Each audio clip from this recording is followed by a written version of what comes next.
Okay, YouTube friends, back again, another video here. I had some rusty files. 3 of these are round files or chainsaw files. I bought new. I've had them for 5-6 years. They laid around and drawed moisture and they got rusty. And what you can do, instead of throwing them away, I know they're not dull, I never used them that much. You soak them in distilled vinegar for about 3 days. These have been soaking for 1 hour in pure distilled vinegar, and you can see the bubbles if I zoom in.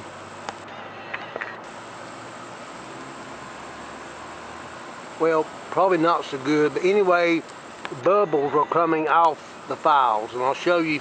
They were pretty rusty.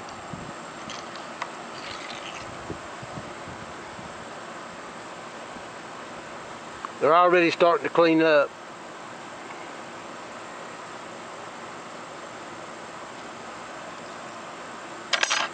This one, really rough shape. It's going to take 3 or 4 days. I did not buy that one new. This one's cleaning up pretty nicely. See the rust at the top? It's cleaning up pretty good. Soak them in distilled vinegar 3 or 4 days. Get them out, spray them down with WD-40. You're good to go. Thank y'all for watching. Please subscribe to my channel. I'll be back with something else. Have a good day.